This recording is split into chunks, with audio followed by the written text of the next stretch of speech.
नमस्कार बंधुओं, आज एक नया टॉपिक लेकर मैं आपके बीच उपस्थित हूँ। टॉपिक है एस्टेब्लिशमेंट ऑफ मुगल एम्पायर। इसके बारे में आज हम लोग बात करेंगे कि किस तरीके से बाबर ने भारत पर अपना साम्राज्य स्थापित किया था, जिसको कि मुगल एम्पायर के नाम से जाना गया था। तो इससे पहले जो मैंने वीडियो आपको दिखाया था वो था भारत में बाबर के द्वारा किए गए प्रारंभिक आक्रमण, उसके बारे में बताया था। आज हम बात करेंगे कि किस तरीके से 5 बार आक्रमण करने के बाद भारत को लूट कर बाबर वापस चला गया, लेकिन छठी बार जब आया तो उसने ये निश्चय किया कि अब वो वापस नहीं जाएगा बल्कि भारत में राज्य स्थापित करेगा। और इसी उद्देश्य से उसने 1526 ईस्वी में पानीपत का जो युद्ध लड़ा, उसकी विजय प्राप्त करने के बाद उसने भारत में मुगल साम्राज्य स्थापित किया। तो आइए देखते हैं कि किस तरीके से भारत में वो मुगल साम्राज्य स्थापित करने में सफल रहा। इससे पहले कि वीडियो शुरू करें, यदि आपने हमारा चैनल अभी तक सब्सक्राइब नहीं किया है, सब्सक्राइब जरूर कर लीजिए। तो आइए देखते हैं किस तरीके से उसने मुगल साम्राज्य स्थापित किया। भारत में मुगल साम्राज्य की स्थापना, पानीपत की पहली लड़ाई 21 अप्रैल 1526 ईस्वी। जैसा कि मैंने आपको बताया कि इससे पहले बाबर 5 बार भारत पर आक्रमण कर चुका था और आक्रमण करने के बाद लूट कर वापस चला जाता था। तो उसे इन 5 बार के आक्रमण करने में और लगभग 6 वर्ष के अंतराल में ये ज्ञात हो चुका था कि भारत की राजनीतिक, सामाजिक और आर्थिक स्थिति किस प्रकार की है, भारत के लोग किस तरीके से मतांतर रखते हैं, और जो भारत का शासक है उस समय इब्राहिम लोदी, उसके खिलाफ भी गुटबाजी चल रही है जो कि बाबर के साथ मिले हुए हैं। लिहाजा उसने ये सोचा कि बेहतरीन अवसर होगा कि इस समय हम भारत में अपना राज्य स्थापित करें। और इसी उद्देश्य से लेकर बाबर 12,000 सैनिकों और 700 तोपों के साथ 1525 ईस्वी में पंजाब होते हुए दिल्ली की ओर आगे बढ़ता है। इस समय उसका साथ देने वाले हैं जिन लोगों ने निमंत्रण दिया था बाबर को, आलम खां और दौलत खां लोधी, जो कि इब्राहिम लोदी के ठीक खिलाफ थे। तो जब समाचार मिला इब्राहिम लोदी को कि बाबर पंजाब की ओर बढ़ रहा है, तो अपने 40,000 सैनिकों के साथ इब्राहिम लोदी भी दिल्ली से पंजाब की ओर चल पड़ा। तो दोनों तरफ से सेनाएं चल पड़ती हैं और इसके बाद 12 अप्रैल को पानीपत के मैदान में दोनों पक्ष की सेनाएं आमने सामने आ जाती हैं, लेकिन युद्ध नहीं होता है।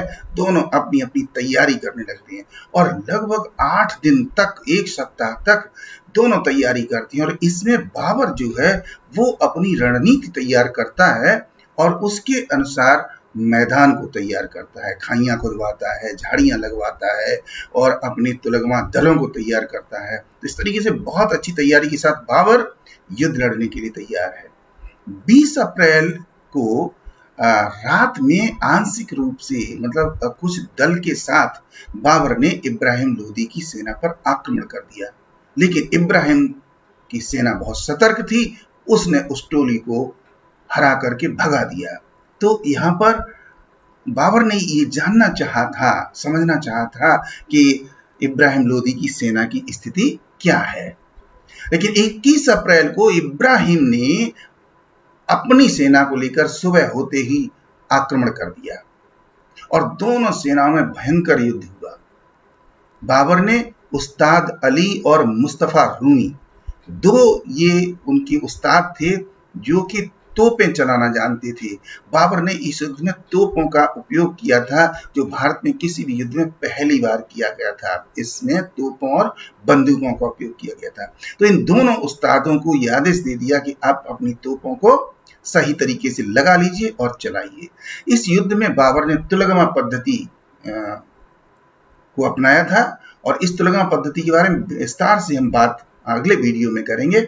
इसमें हम ये बताएंगे कि तुलगमा दल उसने दाएं और बाएं दोनों तरफ लगा रखे थे और बहुत अच्छी तरीके से तैयारी की थी। तो जब आक्रमण हुआ, दोनों तरफ से भयंकर युद्ध हो रहा था और जब इब्राहिम का पक्ष थोड़ा सा कमजोर पड़ा तो महमूद खां, जो कि इब्राहिम लोदी का बहुत ही विश्वास पात्र था, उसने इब्राहिम लोदी को मैदान छोड़कर जाने की सलाह दी कि आप मैदान छोड़कर चले जाइए, युद्ध तो बहुत से, जीवन रहेगा तो बहुत से युद्ध लड़ेंगे और जीतेंगे। लेकिन इब्राहिम लोदी ने जवाब दिया कि नहीं, बहादुर लोग मैदान छोड़कर नहीं जाते हैं, बल्कि मैदान में ही खेत रह जाते हैं। उसने कहा कि अगर मरना भी है तो हम अपने 15,000 सैनिकों, जो कि 15,000 सैनिक लगभग मर चुके थे, तो अगर हमारे सैनिक मर चुके हैं तो हमें भी मरने में कोई भी दिक्कत नहीं है, हम ये मैदान छोड़कर नहीं जाएंगे। तो इसके बाद बाबर ने और अधिक तेज आक्रमण कर दिया, और जब इब्राहिम की सेना आगे बढ़ी तो तुलगमा दलों ने पीछे से आक्रमण कर दिया, जिससे चारों तरफ से इब्राहिम की सेना गिर गई और इब्राहिम घायल होकर मैदान में गिर पड़ा। अपने 15,000 सैनिकों के साथ इब्राहिम मृत्यु को प्राप्त हुआ, लेकिन खून से लथपथ शरीर को जब बाबर उठाता है इब्राहिम लोदी के, तो उसे सलाम करता है और कहता है कि वीर पुरुष, तू मेरा शत्रु है, लेकिन मैं फिर भी तेरा सम्मान करता हूं कि तूने जिस वीरता के साथ युद्ध लड़ा है वो काबिल तारीफ है, लेकिन मैं तुझे जीवित नहीं छोड़ सकता, क्योंकि शत्रु को जीवित छोड़ना बहुत बड़ी भूल होगी। और ये कहते हुए बाबर इब्राहिम लोदी को मौत के घाट उतार देता है। और पानीपत के मैदान में विजय प्राप्त करने के बाद बाबर अपनी सेना के साथ दिल्ली में प्रवेश करता है और जामा मस्जिद में जाकर के अपने नाम का खुतबा पढ़वाता है। और इसके साथ ही, इस विजय के साथ ही इब्राहिम लोदी का अंत हो जाता है और दिल्ली में बाबर का शासन स्थापित हो जाता है। यहीं से मुगल साम्राज्य की स्थापना होती है। अब देखेंगे इस युद्ध के परिणाम क्या हुए। युद्ध के परिणामों के रूप में अगर हम देखें तो सबसे पहला परिणाम लोदी वंश का अंत हो गया। डॉक्टर ईश्वरी प्रसाद, जो कि मध्यकालीन इतिहास के बहुत अच्छे ज्ञाता हैं, अपनी पुस्तक में लिखते हैं कि लोदी वंश की शक्ति छिन्न भिन्न हो गई और भारत की सत्ता चुगताई तुर्कों के हाथ में चली गई।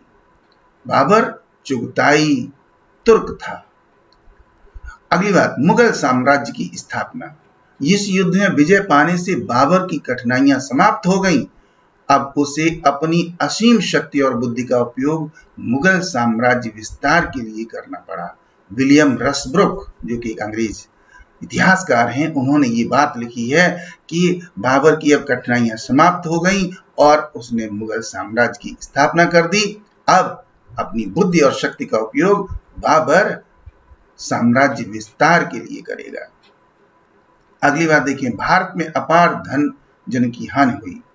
भारत में तमाम इब्राहिम लोदी के सैनिक मारे गए, 15,000 लगभग सैनिक मारे गए थे। अकूत संपत्ति नष्ट हो गई थी और दिल्ली में प्रवेश करने के बाद बाबर ने अपनी इच्छा अनुसार धन इकट्ठा किया था।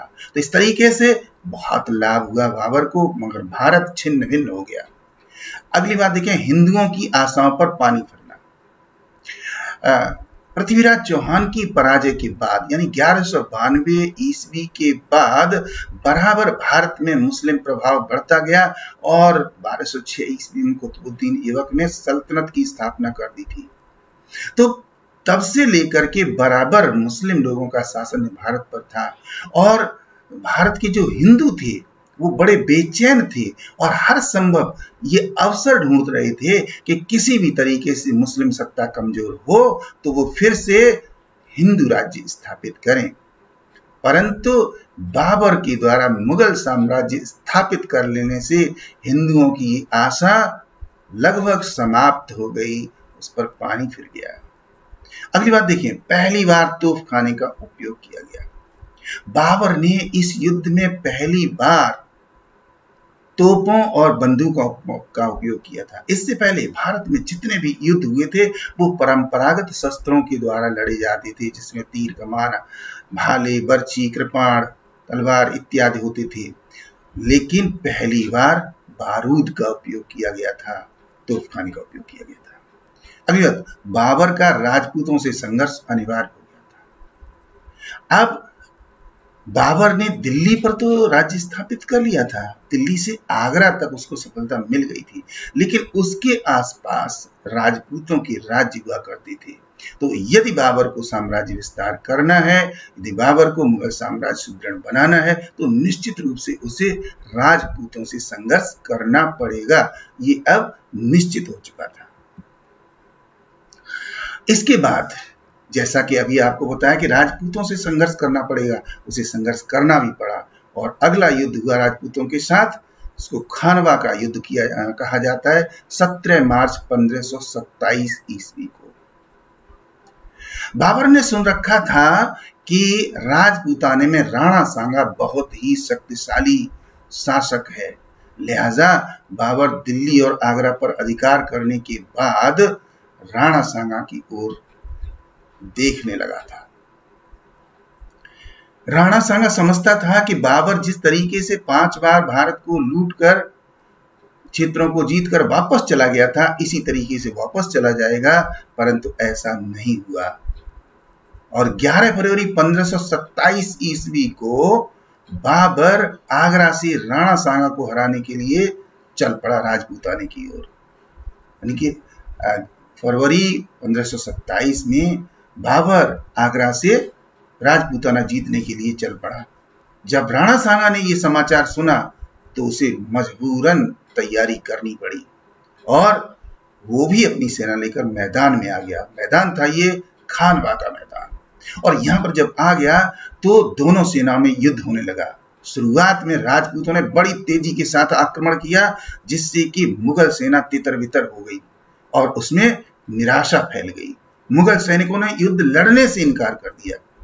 और इसी समय एक ज्योतिषी मोहम्मद शरीफ ने बाबर को बताया कि तुम्हारे ग्रह अच्छे नहीं चल रहे हैं, तुम्हारी हार निश्चित है, इसलिए युद्ध मत करो।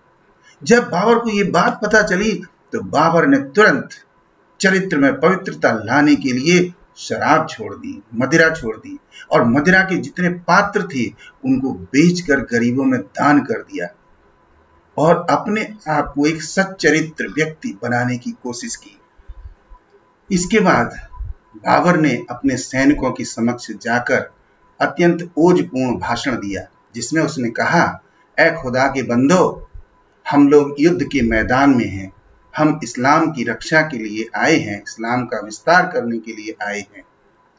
अगर हम जमा मर्द हैं तो हम बहादुरी के साथ लड़ेंगे, और अगर हम नामर्द हैं तो युद्ध का मैदान छोड़कर जा सकते हैं, लेकिन नहीं, हम जमा मर्द हैं, हमें युद्ध लड़ना है। अगर हम मर जाते हैं तो खुदा हमें जन्नत देगा, और अगर हम जीत जाते हैं तो हम इस्लाम की रक्षा करने में सफल हो जाएंगे। इसलिए उठो और कुरान की कसम खाकर युद्ध के लिए तैयार हो जाओ। सैनिकों ने भी बाबर के इस ओजपूर्ण भाषण को सुनकर के उत्साह में आकर कुरान की शपथ ली और ये कहा कि हम अंतिम सांस तक युद्ध करेंगे और इस्लाम की रक्षा करेंगे, इस्लाम को बढ़ाएंगे। इस भाषण को और इस स्थिति को उस बाबर ने जिहाद का नाम दिया कि हम जिहाद के लिए संघर्ष कर रहे हैं। और इस तरीके से 17 मार्च 1527 ईस्वी को दोनों सेनाओं के बीच 10 घंटे तक भीषण युद्ध हुआ। राणा सांगा की पराजय हुई और राजपूतों को भारी नुकसान हुआ, और इस तरीके से बाबर अपना साम्राज्य विस्तार करने में सफल रहा। तो बाबर की मुगल साम्राज्य स्थापित करने के बाद ये दूसरी विजय थी, जिसमें उसने राजपूतों को नाको चने चबा दिए थे। अब देखेंगे खानवा के युद्ध के परिणाम क्या हुए। परिणाम के रूप में अगर हम नजर डालें तो सबसे पहली बात है कि राजपूतों की शक्ति क्षीण हो गई। राणा सांगा बहुत ही वीर और साहसी सैनिक था राजपूतों का। उसकी पराजय हो जाने से राजपूत निराश हो गए, उनकी शक्ति नष्ट हो गई। अब बाबर के लिए अवरोध समाप्त हो गया। राजपूताने की तरफ बढ़ने के लिए बाबर के लिए जो सबसे बड़ी मुसीबत थी, सबसे बड़ी दिक्कत थी, अवरोध था, वो समाप्त हो गया। अगली बात, हिंदू राज्य स्थापित करने का सपना समाप्त हो गया। हिंदू राज्य, जैसा कि मैं आपको बता चुका हूं कि हिंदू बराबर प्रयास कर रहे थे कि किसी भी तरीके से मुस्लिम राज्य कमजोर हो तो वापस वो हिंदुओं का राज्य स्थापित करें, ये आशा समाप्त हो गई। इसके बाद राजपूतों की अयोग्यता उजागर हो गई।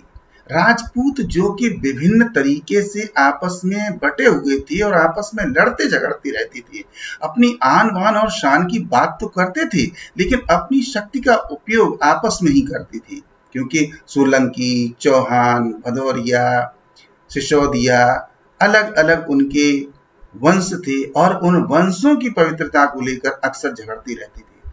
अगर राजपूतों में एकता होती तो शायद ये दिन देखने नहीं पड़ते। आशीर्वादी लाल श्रीवास्तव लिखते हैं, शायद ही ऐसा कोई दूसरा युद्ध हुआ हो जिसका निर्णय अंतिम समय तक तुला में लटका रहा हो। कहने का मतलब है राजपूत वीरता से लड़े परंतु हार गए। इसके बाद विलियम रसब्रुक, जो कि मध्यकालीन इतिहास के बहुत अच्छी जानकार हैं, वो लिखते हैं कि खानवा का युद्ध भारत के इतिहास में निर्णायक युद्ध था, निर्णायक युद्ध साबित हुआ, क्योंकि खानवा की युद्ध ने राजपूतों की पोल खोलकर रख दी और बाबर को बहुत बड़ी सफलता हासिल हो गई। इसके बाद देखेंगे तीसरा युद्ध, चंदेरी का युद्ध होता है 29 जनवरी 1528 ईस्वी को। चंदेरी जो है या चंदावर जिसको कहा जाता था, मालवा का बहुत ही प्रतिष्ठित राज्य था। वहां का शासक मेदिनी राय राजपूत था, वो भी राणा सांगा की तरह एक छोर संभाले हुए था। बाबर ने मेदिनी राय के पास संधि का प्रस्ताव भेजा, जिसमें उसने कहा कि वो अगर हमारी अधीनता स्वीकार कर लें तो आपको शमशाबाद की जागीर दे दी जाएगी। ऐसा प्रस्ताव बाबर ने भेजा, क्योंकि बाबर बार बार युद्ध नहीं करना चाहता था, वो चाहता था कि दबाव में लाकर भारतीय शासकों को अपने अधीन कर लिया जाए। लेकिन मेदिनी राय ने प्रस्ताव को स्वीकार नहीं किया, तो ये निश्चित हो गया कि अब बाबर और मेदिनी राय का युद्ध होने वाला है। जनवरी 1528 ईस्वी में बाबर चंदेरी के लिए चल पड़ा और उसने चंदेरी के आसपास घेरा डाल दिया, चंदेरी के किले के आसपास घेरा डाल दिया और यहां पर भी युद्ध शुरू हो गया और राजपूत वीरता के साथ लड़े परंतु हार गए। भारतीय इतिहास में तमाम युद्धों का जिक्र जब आता है तो हमें अंतिम वाक्य के रूप में यही मिलता है कि वीरता के साथ लड़े परंतु हार गए। ये अत्यंत शर्मनाक स्थिति भारत के लिए रही, लेकिन भारतीयों की जो विविधता थी, भारतीयों के जो मतैक्य नहीं था, जो मतांतर था, उसके कारण बार बार कमजोरी सामने आ जाती थी। सैकड़ों स्त्रियों ने किले के अंदर जौहर कर लिया ताकि मुस्लिम उनकी पवित्रता को नष्ट न कर सकें, उससे पहले ही उन्होंने जौहर कर लिया। 29 जनवरी 1528 ईस्वी को चंदावर के किले पर बाबर का पूरा अधिकार हो गया और अब देखेंगे कि दक्षिण की तरफ भी उसका विस्तार हो गया। चंदेरी के युद्ध के परिणाम क्या हुए अगर हम देखें तो राजपूतों की अपमानजनक पराजय हुई, एक और पराजय राजपूतों की हो गई। और उसने क्या काम किया, उसने भारतीय मुसलमानों को खुश करने के लिए अहमद शाह को चंदेरी का शासक बनाया। चंदेरी अब हिंदुओं के हाथ से निकल चुका था, वहां पर अहमद शाह नामक व्यक्ति को शासक बनाया गया जो कि भारतीय मुस्लिम था और उसने 50 लाख रुपए प्रतिवर्ष धन देने का वचन दिया बाबर को कि वो 50 लाख रुपए प्रतिवर्ष दिल्ली की राजकोष में जमा कराएगा।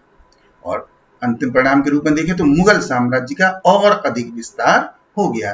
जिस मुगल साम्राज्य में पहले केवल दिल्ली था, फिर उसमें आगरा शामिल हो गया, उसके बाद फिर खानवा और उसके आसपास का क्षेत्र शामिल हो गया और उसके बाद अब चंदावर भी उसके क्षेत्र में शामिल हो गया, यानी चंदेरी भी शामिल हो चुका था। इसके बाद देखें घाघरा का युद्ध 6 मई 1529 ईस्वी को। राणा सांगा की पराजय के बाद राणा सांगा का साथ देने वाला व्यक्ति था महमूद लोधी, वो जान बचाकर बिहार की ओर भाग गया। जब बिहार की ओर भाग गया तो उसने वहां पर जाकर अपने आप को स्वतंत्र सुल्तान घोषित कर दिया। जब यह समाचार बाबर को मिला तो बाबर ने अपनी सेना तैयार की और उसका दमन करने के लिए चल पड़ा। रास्ते में इलाहाबाद, चुनार और बनारस के लोगों ने जैसे ही बाबर की शक्ति को देखा, उन्होंने पहले ही अधीनता स्वीकार कर ली, क्योंकि लड़ने का मतलब मिट जाना है, इसलिए उन्होंने अधीनता स्वीकार कर ली। एक बार फिर से भारतीयों की कमजोरी नजर आ गई। महमूद लोदी ये देखकर बंगाल की ओर भाग गया और नुसरत शाह की यहाँ शरण ली। बंगाल का शासक इस समय था नुसरत शाह, उसके यहाँ पर जाकर शरण ले ली महमूद लोदी ने। बाबर बिहार को पार करते हुए बंगाल में पहुंच गया और घाघरा नदी के तट पर दोनों सेनाओं में युद्ध हुआ। महमूद लोदी और नुसरत शाह की सेना और बाबर की मुगल सेना, दोनों के बीच भयंकर युद्ध होता है।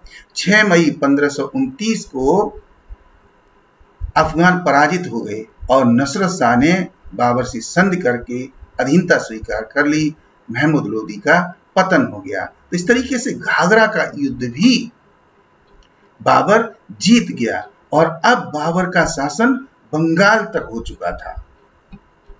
घाघरा युद्ध के परिणाम क्या निकले हैं? बिहार पर बाबर का पूरा अधिकार हो गया, अफगानों की पूर्ण पराजय हो गई। अफगान जो कि अब तक बहुत ही शक्ति के साथ लड़ते आ रहे थे, बराबर बाबर को परेशान कर रहे थे, वो शक्तियां पूरी तरीके से नष्ट हो चुकी थी।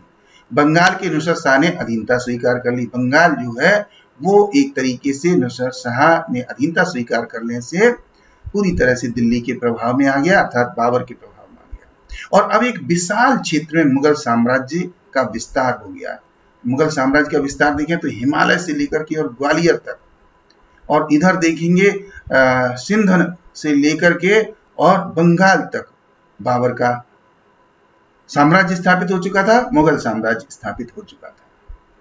आपने हमारा वीडियो देखा जिसमें हमने जानकारी दी है कि किस तरीके से बाबर ने 1526 ईस्वी के पानीपत के युद्ध में विजय प्राप्त करने के बाद मुगल साम्राज्य की स्थापना की। फिर किस तरीके से उसने खानवा के युद्ध में लड़कर विस्तार किया और किस प्रकार से चंदेरी के युद्ध में मेदिनी राय को हरा करके दक्षिण की ओर विस्तार किया और अंततः महमूद लोदी और नुसरत शाह को पराजित करके बंगाल की सीमा तक अपना साम्राज्य फैला दिया था। तो इस तरीके से बाबर एक विशाल साम्राज्य स्थापित करने में सफल हो गया, जो कि सदियों तक भारत के लिए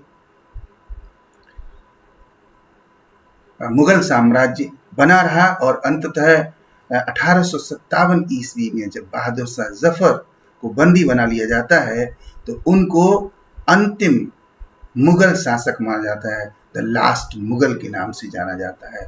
तो 1526 में स्थापित हुआ मुगल साम्राज्य 1857 ईस्वी तक चलता है और उस साम्राज्य का संस्थापक था मोहम्मद जहीरुद्दीन बाबर। तो इस तरीके से आपने हमारा वीडियो देखा, आपका बहुत बहुत धन्यवाद। इसी तरीके से अध्ययन करते रहिए, आगे बढ़ते रहिए। Thank you very much. Good luck, good bye, जय हिंद।